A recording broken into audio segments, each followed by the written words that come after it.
নমস্কার বন্ধুরা, মাম cherry blog চ্যানেলে তোমাদের সবাইকে স্বাগত জানাই। আবার একটা নতুন দিনের নতুন ব্লগ নিয়ে আমি চলে এসেছি তোমাদের সামনে। তাহলে লাইক, শেয়ার, সাবস্ক্রাইব করতে ভুলো না। তাহলে চলো, let's get started.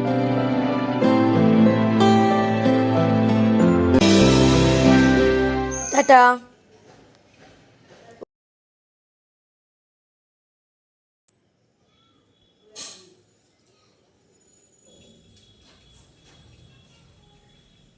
Good morning বন্ধুরা, ঘড়িতে বাজে সকাল 8টা। আমি আজকে আমার ছেলেকে অলরেডি ড্রয়িংয়ে পাঠিয়ে দিয়েছি। তো বাইরের অবস্থা দেখো, প্রচুর রোদ উঠেছে। তাহলে ভাবো আজকে কিরম গরমটা লাগতে চলেছে। বৃষ্টি দেখাচ্ছে কিন্তু বৃষ্টি হচ্ছে না। কালকে যদিও বা রোদ বৃষ্টি করে গেল, আজকে জানি না কি হবে। যাই হোক, চলো সকালের কাজগুলো সেরে। কালকে যখন ঠাকুরঘর পরিষ্কার করছিলাম তখন কতগুলো কাপড় বেরিয়েছিল। তো সেই কাপড়গুলো আমি রেখে দিয়েছিলাম, রাত্রে আর ধুইনি। সকালবেলা এখন ধুয়ে নেবো, কাপড়গুলো ধুবো, বাসন মাজবো। ঠাকুরের বাসনটা মাজা হয়ে গেলে তারপরে আমি গোপালকে তুলবো।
উপরের কাজ শেষ, তাই আমি নিচে চলে এসেছি। এবার একটু চা খেয়ে নেবো, তারপরে বাদ বাকি কাজগুলো সারবো।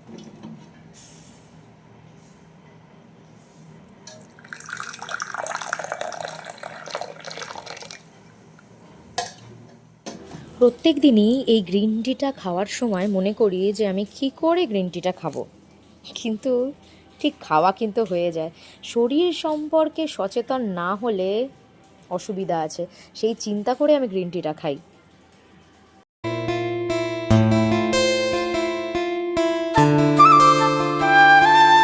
যাই হোক, যার চিন্তা করছিলাম তিনি চলে এসেছেন, মানে আমাদের কাজের দিদি। সত্যি কথা বলতে একটা জিনিস বড্ড রাগ লাগে, এই টিফিনের জন্য বসে থাকা। মানে টিফিন আমার শ্বশুর আর আমার বরমশাই যখন নিতে আসবেন ততক্ষণ বসে থাকা।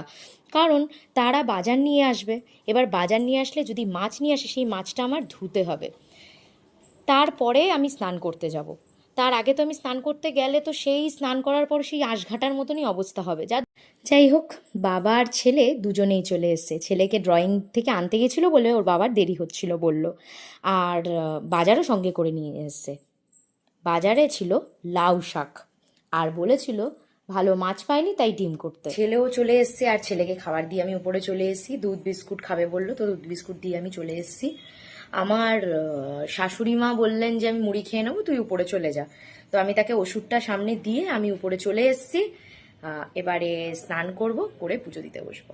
যেটার জন্য এতক্ষণ বসেছিলাম, যে মাছ যদি আনে তাহলে মাছটা ধুয়ে দেবো, ধুলে তারপরে স্নান করতে যাব। তো আজকে বাবা ভালো মাছ পায়নি, তাই বাবা মাছ আনেনি। তো আজকে সবাই ডিমই খাবে, আর দেখতেই পেলে লাউ শাক এনেছে। তো চাই আমি স্নান করে নিই, পুজোটা সেরে তারপরে কথা। वक्रतुण्ड महाकाय सूर्यकोटि समप्रभ निर्विघ्नं कुरु मे देव सर्वकारेषु सर्वदा। नमः काङ्गणेशाय नमः, नमः काङ्गणेशाय नमः, नमः काङ्गणेशाय नमः। আমি যখন পুজো দিচ্ছিলাম তখন ছেলে নিজের থেকেই এসে বলল, মা আমি পুজো দেবো। আমিও আর আটকাইনি, ও কিছুটা পুজো দিল আর আমিও কিছুটা পুজো দিলাম।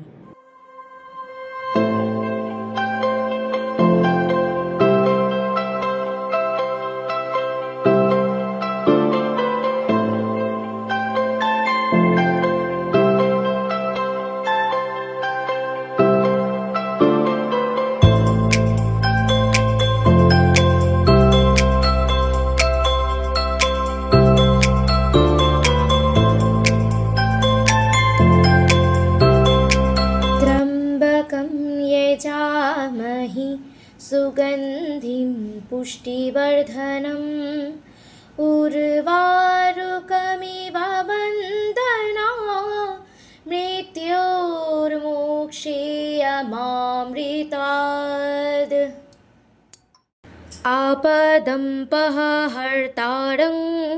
दातरं सर्वसम्पदं लोकाभिरामं श्रीरामं भुवो भुवो नमाम्यहम् रामाय रामभद्राय रामचन्द्राय मानसे रघुनाथाय नाथाय सीताय पतये नमः नीलाम्बुजशमलकोमलङ्गं सीतासमरोपितवामभागं पाणौ महासायकचारुचापं नमामि रामं रघुवंशनाथम्।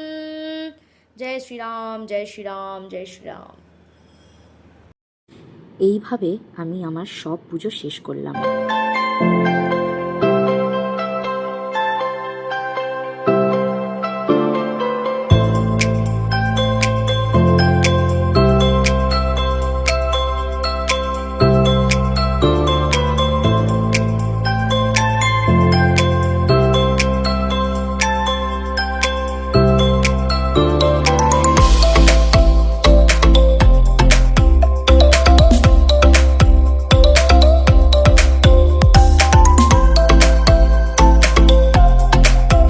দেখো বন্ধুরা, সকালবেলায় দেখাচ্ছিলাম না কিরম রোদ, এখন দেখো কিরম বৃষ্টি নেমেছে। এরকম রোদ বৃষ্টি তো চলতেই থাকে। যাই হোক, আমার মোটামুটি উপরের সব কাজ শেষ, পুজো দেওয়া হয়ে গেছে। জামা কাপড়গুলো শুকোতে দেওয়া ছিল, সেগুলো তুলে গুছিয়েও নিয়েছি। আর কিছু কিছু আছে জামা কাপড়গুলো যেগুলো ভেজা এখনও, তো ওইগুলো শুকা। চলো আমরা নিচে যাই। আজকের দুপুরের মেনু ছিল বড়া ভাজা, কচু বাটা, ডিমের ঝোল, ডাল, লাউ শাক।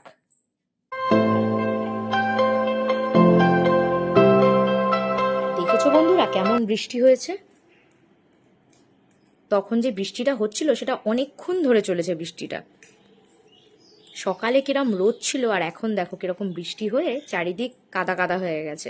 দুপুর বাজে 3টে আর সবার খাওয়া শেষ, সবাই রেস্ট নিতে চলে গেছে, আমিও রেস্ট নিতে যাব। তো আমার ব্লগ তোমাদের কেমন লাগছে তোমরা আমাকে অবশ্যই জানিও। লাইক, শেয়ার, সাবস্ক্রাইব করতে ভুলো না। কালকে আবার নতুন দিনের নতুন ব্লগ নিয়ে চলে আসবো আমি তোমাদের সামনে। আজকের মতন এইটুকুই, টাটা।